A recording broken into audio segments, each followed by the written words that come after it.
In this video, pag-aaralan natin ang present tense of verb.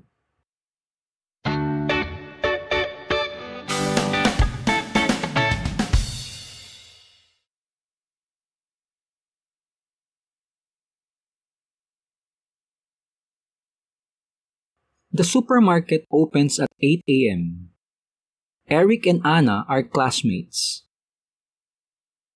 Ang mga verbs na ito ay nasa present tense. Ano ang tense of verb?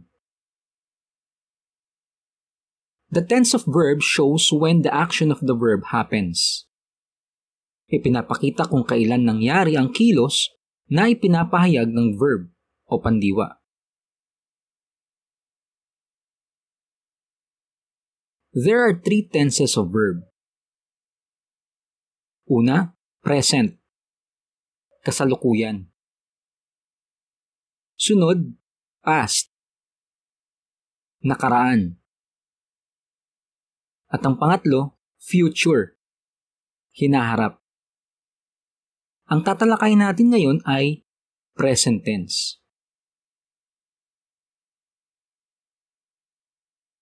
Ano ang present tense? It states what remains the case or what happens at present.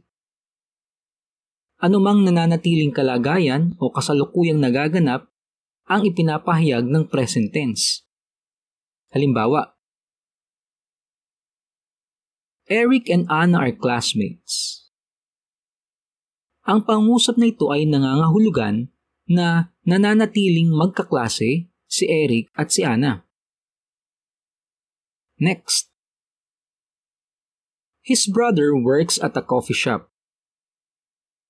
Sa pangusap na ito, ipinapahayag na nananatiling nagtatrabaho sa coffee shop ang kanyang kuya. His brother works at a coffee shop.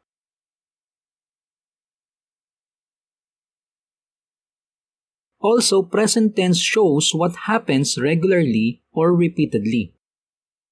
Ipinapakita kung anong nangyayari ng palagian o paulit-ulit.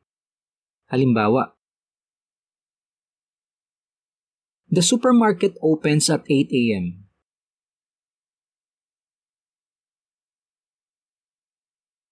She watches that TV show every day.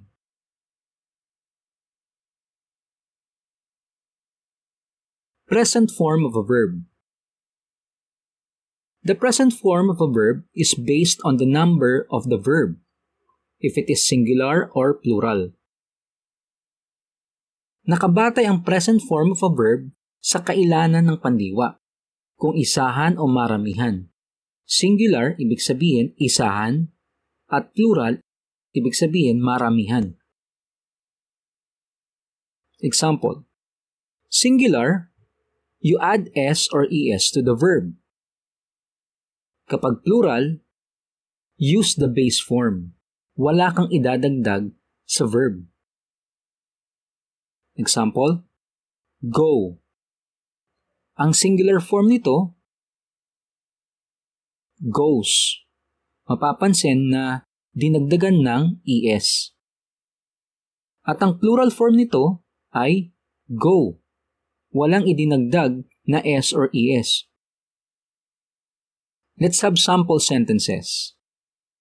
She goes to school early. Ang subject sa pangusap na ito ay singular, she. Kaya ang gagamitin na verb ay singular verb, goes. Kailangan magkatulad sa number ang subject at verb. Singular subject takes singular verb. Another example, she and her brother go to school early. Sa pangusap na ito, ang subject ay plural, she and her brother. Dahil plural ang subject, ang gagamitin na verb ay plural, plural verb, go. Plural subject takes plural verb. Conjugation. Ito ay pagbuo ng anyo ng verb batay sa number at sa tense. Example, the verb be. Ang verb na be o to be ay isang irregular verb. Ibig sabihin, hindi dinadagdagan ng S or ES ang singular nito. Present singular, am, is. I am, he is, she is, it is. Next, present plural, are. You are, they are, we are. Next, take. Present singular, takes. He takes, she takes, it takes. Present plural, take. You take, they take, we take, I take. Pansinin ng huli. I take. Kapag action verb ang gamit, ang pronoun na I ay ginagamitan ng plural form. Let's have a practice. Write the correct present form of the verb.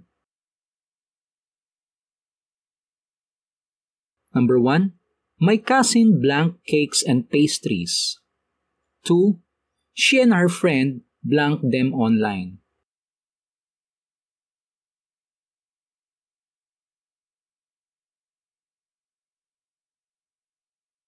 Three, Eric blank a desktop computer at home.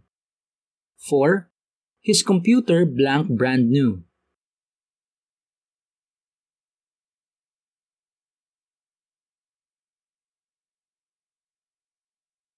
Let's have the answers.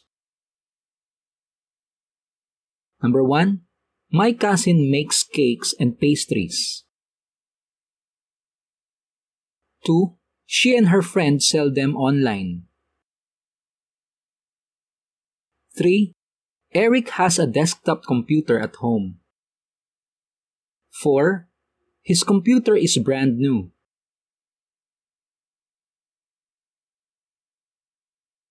Anong dapat tandaan?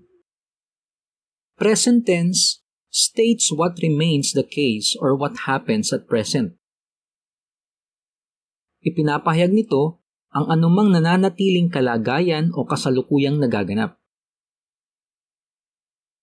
Present tense shows what happens regularly or repeatedly. Ipinapakita nito kung ano ang nangyayari ng palagian o paulit-ulit. Present form of a verb has two forms. Singular, add S or ES. Plural, use the base form. Wala kang idadagdag na S or ES. Example, get. Ang singular nito, gets. Dinagdagan ng S. At ang plural nito, get. Kung may natutunan ka sa video ito, like this video. Don't forget to hit subscribe and hit the notification bell para notified kayo sa mga susunod na videos.